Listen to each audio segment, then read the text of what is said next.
El capítulo 998 del manga de One Piece nos trajo mucha información, algunas sorpresas y otras grandes revelaciones. Como siempre, hay muchas cosas de las que hablar el día de hoy, pero no te preocupes, como siempre en pantalla deberías de estar viendo todos los temas de los que te hablaré. Si quieres saber más sobre esto, quédate y averígualo. Sin más, arranquemos. Este capítulo estuvo repleto de información y se nos revelaron muchas cosas. De verdad resulta difícil elegir un tema para iniciar, pero arranquemos por el salón principal. Aquí hay muchos puntos de los que hablar y comencemos con Marco. Como muchos esperaban, Marco ayuda a contener el virus. Sin embargo, al parecer el fuego de Marco no solo ha contenido la propagación del virus, sino que además ha ayudado a que los infectados recobren sus sentidos. Y se nos reafirma algo que ya veníamos sabiendo. Marco puede ajustar la intensidad del fuego, ya que en esta ocasión el ex comandante de Shirohige usa una flama lo suficientemente caliente para combatir el virus, pero lo suficientemente débil para no dañar a las personas. Antes de continuar, aquí hay una pequeña curiosidad. El ataque que el Fénix usa contiene los kanjis de piña y de piedra. Lo curioso es este pequeño gag cómico que Oda hace con la apariencia de Marco y las piñas. No es importante, pero ahí te lo dejo. Volviendo al tema, cuando Marco usa su flama en Chopper, nuestro querido doctor sale corriendo completamente despavorido, pensando que terminaría siendo tanuki asado.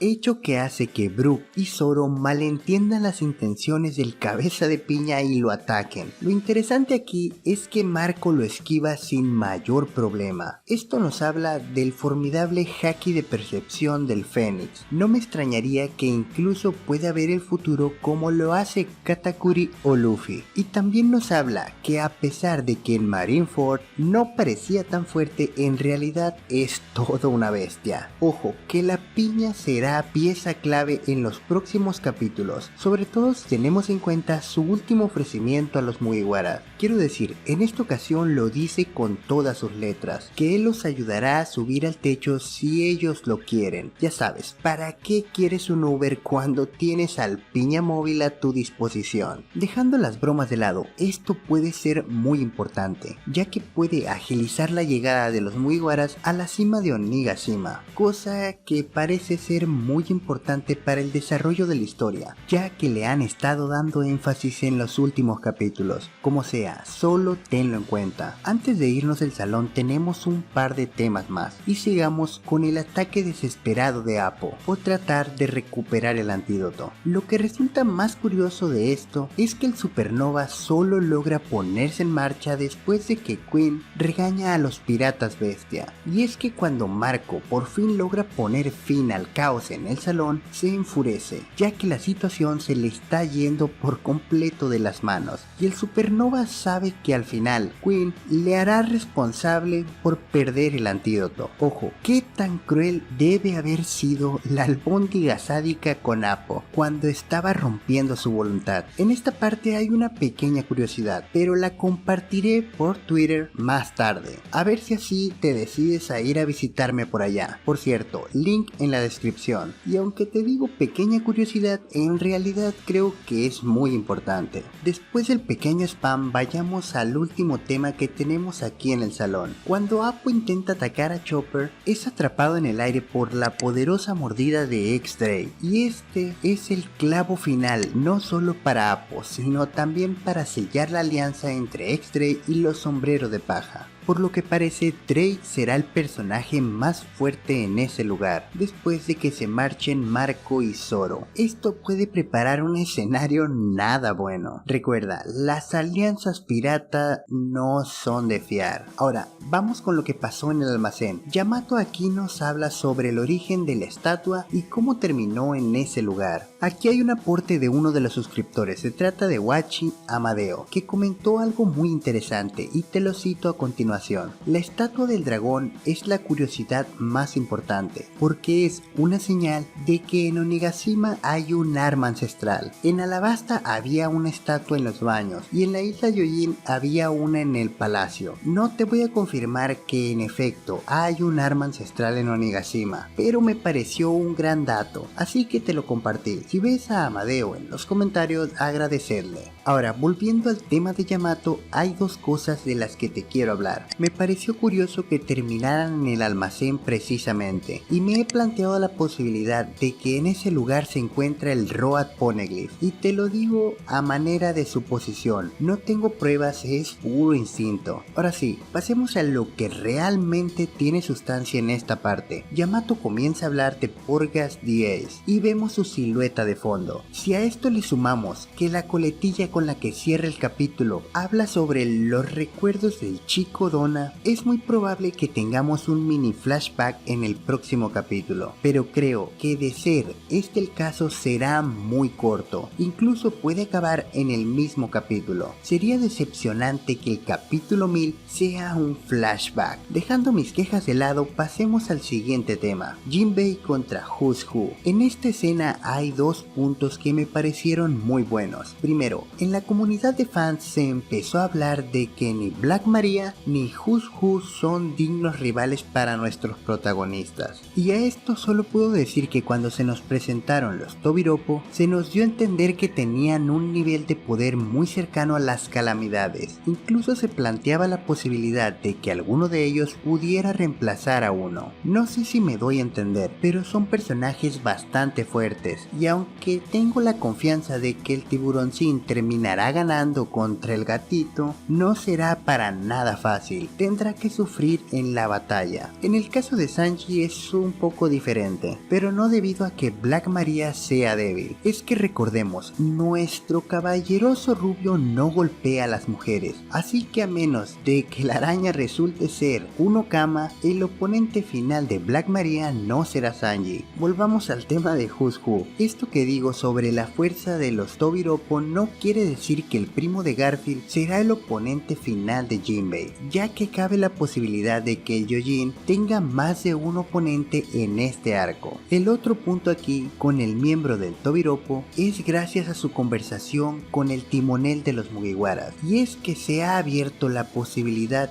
de que ya conozcamos a este personaje. Si quieres mi opinión, creo que no conocemos a Who's Who, y Oda soltó esto más que nada para aumentar nuestras expectativas con respecto a este personaje. Puede que sea alguien reconocido en One Piece, pero no alguien que haya tenido relevancia en la historia, por lo menos la que nosotros hemos estado viendo. Ya que hablamos hace unos momentos de Black Maria, volvamos con ella otra vez, y de momento dejemos de lado todos esos famosos yokais que se nos han referenciado con sus subordinados, y hablemos de ellos en otra ocasión. Lo que más llamó mi atención es su apariencia, y digo, es hermosa, pero no fue eso. Creo que a todos nos pasó lo mismo, por favor dime que sí, y es que la parte inferior de su cuerpo se convirtió en una araña. Lo extraño es que esta parte de araña tiene su propio rostro, algo muy distintivo de las frutas Smile, pero en la presentación de la fruta en este mismo capítulo dice claramente que es una Zoan prehistórica. Tengo mi propia mini teoría para explicar esto, espero te resulte interesante. Si investigamos un poco, algunas arañas cargan a sus crías en la espalda. Aclaro, no todas las arañas hacen esto, tenlo en cuenta. El caso es que tal vez esta pueda ser una habilidad de la fruta del diablo de la gigantesca mujer, la cual le permite formar parte de su cuerpo original, como si se tratase de las crías en la espalda, incluso cuando está en su forma completa. Otra posibilidad es que esta Black Maria se trate de un clon de telaraña, tal cual lo hizo Doflamingo con hilos en su día. Estas son mis hipótesis para explicar esto. Elige la que más te guste o aporta la tuya. Antes de terminar, hay algo importante que quiero decirte. Quiero creer que si has llegado hasta este punto del video, eres un suscriptor o alguien que mira con regularidad mis videos. El día de ayer publiqué una encuesta encuesta en la pestaña de comunidad. Este es un tema importante y puede traer un gran cambio al canal, así que por favor me gustaría que participes en la encuesta, ya que quiero saber tu opinión antes de tomar una decisión. Al final, la decisión es mía, pero tendré en cuenta tu opinión. Una cosa más, quiero que tengas claro que este análisis es basado en mi manera de ver e interpretar el manga, por lo que eres libre de estar en desacuerdo y compartir tu propia opinión. Quién sabe, tal vez salga algo muy interesante. Te estaré leyendo en la sección de comentarios. Por cierto, si eres nuevo por acá, yo soy Thailand. Ya que has llegado hasta aquí, parece que te ha gustado el video, así que suscríbete para que no te pierdas más contenido como este, y no te olvides de activar la campanita así como todas las notificaciones para que YouTube te avise cada vez que haya un nuevo video, y puedes ayudar a que este canal crezca un poco más compartiendo. Ahora sí, es hora de despedirnos. Por favor, cuídate mucho y nos vemos la próxima. Bye bye.